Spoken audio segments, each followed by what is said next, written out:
Pemirsa, pagelaran Aceh Police Expo 2019 yang berlangsung di lapangan Blang Padang, Banda Aceh Senin malam kemarin dipadati ribuan pengunjung. Di arena Aceh Police Expo ditampilkan pameran perlengkapan senjata Polri, TNI dan Kodam Iskandar Muda juga para UMKM.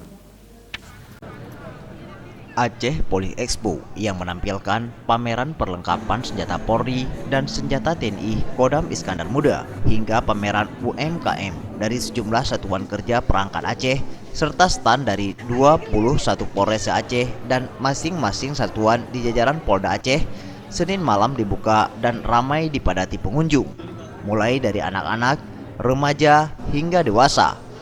Dari sekian banyak stand yang ada di lokasi itu, stand Direktorat Polisi Air dan Udara Polda Aceh salah satu stand yang ramai diminati para pengunjung.